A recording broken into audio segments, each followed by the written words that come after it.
Hichi ambacho wanajeshi wa bwana Vladimir Putin wanazidi kukifanya ni sawa na ule msimamo wa Urusi kuhusu majimbo yake manne, yani pia hina tulazimu tuamini ya kwamba chochote alichokipanga Putin ni kitatimia,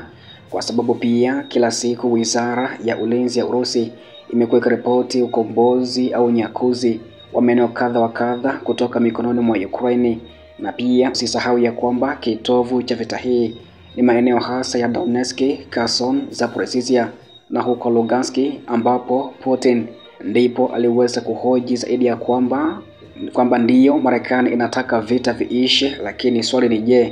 je, Ukraine itakuwa tayari kuachilia majimbo hayo huru kwa Urusi? Bado mpaka sasa Trump hajazungumza chochote kuhusu swala la maeneo hayo ambayo pia ndiko kitovu cha vita. Lakini hapo katikati mwa mwezi Machi, moja pia kati ya kiongozi kutoka huko nchini Marekani alidai ya kwamba kuhusu maeneo bado kabisa ni swala ambalo ni gumu zaidi, na bado pia wanasubiria kuona kila ambacho wajumbe kutoka Urusi na Ukraine huenda pia wakafikia mwafaka kwanza kabla ya kuzungumza kuhusu nani atoke Kursk, nani abaki Kursk, nani abaki Donetsk, nani abaki Zaporizhia, Lugansk, lakini pia huko Kherson. Bado pamoto. Hivyo basi acha kwanza tuendelee kufahamishana hichi ambacho kwa sasa kinaripotiwa na kinachozidi kujili kutoka vita hii ambayo imeanza tangu Februari ya mwaka 2022. Na taarifa muda huu ni ya kwamba wanajeshi wa Urusi wamekomboa jamii takriban 2 huko mkoani Donetsk na mkoani Zaporizhia katika siku iliyokwisha kupita katika operesheni maalum ya kijeshi nchini Ukraine, huku pia wanajeshi wengi wa Kiev wakipoteza maisha katika operesheni hizo za muda wa saa 24 zilizopita. Wizara ya ulinzi ya Urusi imeeleza hivyo. Kwa kasi zaidi, vikosi au majeshi ya Urusi ya mapigano kwa upande wa mashariki yalisonga mbele na kuendelea na mashambulizi katika ulinzi wa Ukraine na kukomboa makazi ya huko Vesyoloye katika Jamhuri ya Watu wa Donetsk, huku pia vikosi vya vita vya Dnipro vilikomboa makazi ya huko Lobikovoye huko mkoani Zaporizhia kupitia operation kali za kijeshi dhidi ya vikosi vya Ukraine, ambapo pia katika operation hiyo vikosi vya Urusi, yani vikosi vya kushambulia vya Urusi, viliweza kusafisha majengo na vyumba chini ya ardhi katika kijiji cha huko Vesyoloye katika Jamhuri ya Watu wa Donetsk baada ya kufanya ukombozi na kusababisha takriban wanajeshi 100 kuuawa au kupoteza maisha wa Ukraine katika operation hiyo. Vikosi vya kushambulia vilisafisha majengo na vyumba vya chini ya ardhi kwa ujumla kabisa, waliosafisha zaidi ya majengo 200, huku pia vikiharibu hadi wanajeshi 100 wa Ukraine, magari 3 ya kivita na magari 8 ya kijeshi. Wizara ya ulinzi ya Urusi ilibainisha hivyo. Wizara pia ilisisitiza kwamba vikosi vya MLRS na ndege zisizo na rubani za kushambulia kwa uratibu na waendeshaji wa ndege zisizo na rubani viliondoa maeneo ya kufyatulia risasi na maeneo ya kuegesha ya vikosi vya Ukraine. Kwa upande mwingine, kundi la vita la Urusi la kaskazini lenye pia lilisababisha vifo vya takriban wanajeshi 75 wa Ukraine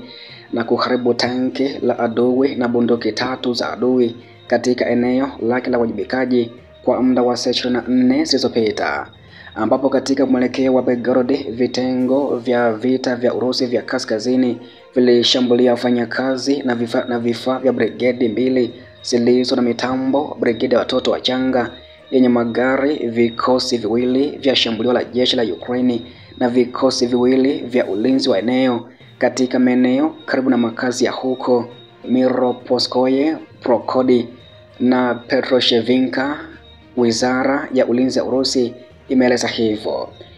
Kwa ujumla kutoka upande huo Ukraine ilipoteza takribani wanajeshi 75, kifaru 1,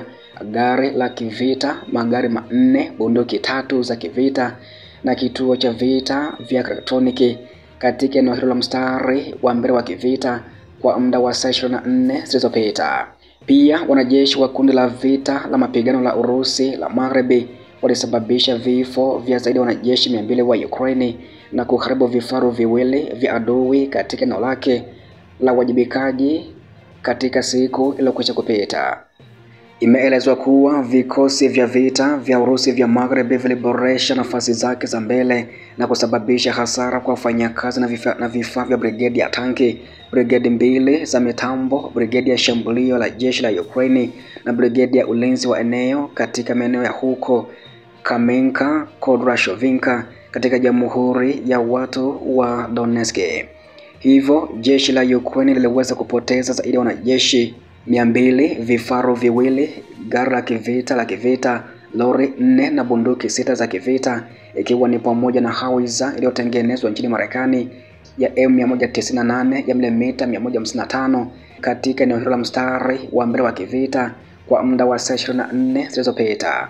Pia vikosi vya Urusi viliweza kuharibu maghala matatu ya risasi ya jeshi la Ukraine katika maeneo hayo. Kwa upande mwingine, kundi la vita la Urusi Kusini lilisababisha wanajeshi wa Ukraine takribani 235 kuuawa na kuharibu mizinga 4 ya adui katika eneo lake la uwajibikaji katika siku iliyokwisha kupita.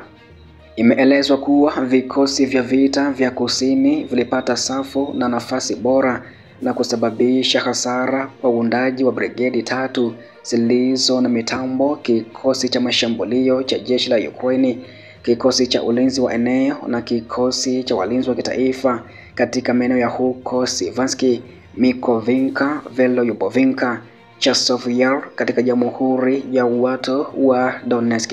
Kwa ujumla, upande huo jeshi la Ukraine lilipoteza wanajeshi 235, tanki 1,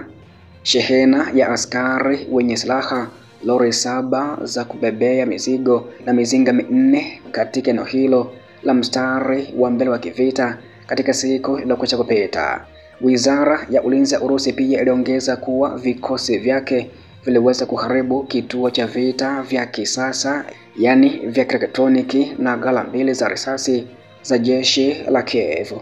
Nacho kituo cha mapigano cha Urusi kilisababisha vifo vya takribani wanajeshi 440 wa Ukraine na kuharibu tanki la chui ambalo limetengenezwa nchini Ujerumani na wabebaji 2 wa kivita waliotengenezwa nchi za Magharibi katika eneo lake la uwajibikaji katika siku iliyokwisha kupita.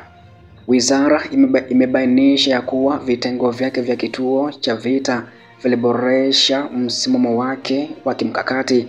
na kusababisha uharibifu kwa wafanyakazi na vifaa vya brigedi 2 zilizo na mitambo, brigedi ya Giga, brigedi ya shambulio la anga, brigedi ya mifumo isiyo na mtu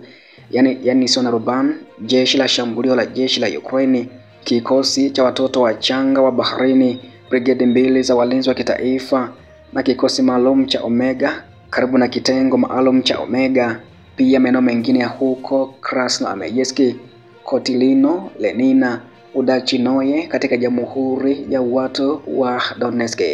Wizara ilieleza kuwa kwa ujumla kwa upande huo Ukraine ilipoteza wanajeshi 440, kifaru cha Leopard kilichotengenezwa huko Ujerumani na magari 4 ya kivita ikiwa ni pamoja na shehena ya kivita ya M113 iliyotengenezwa nchini Marekani na shehena ya kijeshi ya VAB iliyotengenezwa Ufaransa kwa muda wa saa 24 zilizopita. Wizara imeongeza kuwa vikosi vyake viliharibu magari 7 na bunduki 2 za kijeshi za jeshi la Ukraine. Nalo kundi la mapigano la Urusi Mashariki lilisababisha wanajeshi 125 kuuawa wa Ukraine na kuharibu mizinga 4 ya adui katika eneo lake la uwajibikaji katika siku iliyokwisha kupita. Katika kipindi cha saa 24 zilizopita, vitengo vya vita vya mashariki vya Urusi vilisababisha hasara kwa wafanyakazi na vifaa vya brigedi ya tanki, brigedi 3 za mitambo, brigedi ya watoto wachanga, brigedi ya ndege ya jeshi la Ukraine na brigedi ya ulinzi wa eneo katika maeneo karibu na makazi ya huko Razelevi, Yarta katika mkoa wa Dnipropetrovsk nchini Ukraine. Kwingineko pia, kama namna ambavyo nikufahamisha kabisa mwanzoni mwa taarifa hii kuhusu ukombozi ambao ulifanywa na kundi la vita la Dnipro, na huu ni uchanganuzi pia namna ambavyo wizara imeeleza, ambako wizara imesema kundi la vita la Urusi katika mapigano hayo lilisababisha pia wanajeshi takriban 60 wa Ukraine kupoteza maisha katika mapigano hayo. Katika kipindi cha saa 24 zilizopita, vitengo vya vita vya Urusi Dnipro vilisababisha hasara kwa uundaji wa brigedi iliyo na mitambo, brigedi ya shambulio la mlima, vikosi vitatu vya ulinzi wa pwani ya jeshi la Ukraine na vikosi viwili vya ulinzi wa eneo katika maeneo karibu na makazi ya huko Orekovi mkoani Zaporizhia na Ponyanoyenka. Wizara ya ulinzi ya Urusi imeeleza hivyo. Kwa ujumla, wanajeshi 60 wa Ukraine waliuawa na kundi la vita la Urusi la Dnipro. Magari 7 yaliharibiwa na kituo cha vita vya elektroniki viliweza kuharibiwa na majeshi hayo. Pia vikosi vya Urusi vilishambulia biashara ya roketi ya anga ya juu ya Ukraine katika siku iliyokwisha kupita, ambapo ndege zinazofanya kazi kushambulia ndege zisizo na rubani, askari wa makombora ya vikundi vya vikosi vya Urusi vilishambulia biashara ya tasnia ya roketi ya anga ya juu ya Ukraine, warsha za utengenezaji wa UAV, maghala ya risasi na nguvu kazi kubwa ya adui na vifaa katika maeneo takribani 148 katika muda wa saa 24 zilizokwisha kupita. Na hiki pia ndicho ambacho Wizara ya Ulinzi ya Urusi imeweza kueleza kile ambacho pia kilifanyika katika operesheni zake dhidi ya Ukraine kwa muda wa saa 24 zilizopita, ambapo pia majeshi hayo ya Urusi yalifanikiwa kukomboa jamii takribani 2 kutoka huko Donetsk na Zaporizhia. Hivyo pia taarifa zingine zaidi na kuahidi ya kwamba nitazidi kukufahamisha hapa kwenye chimbo letu la habari za kimataifa. Cha msingi endelea kunitembelea kila siku na kila wakati kufahamu mengi zaidi kutoka huko Urusi na Ukraine.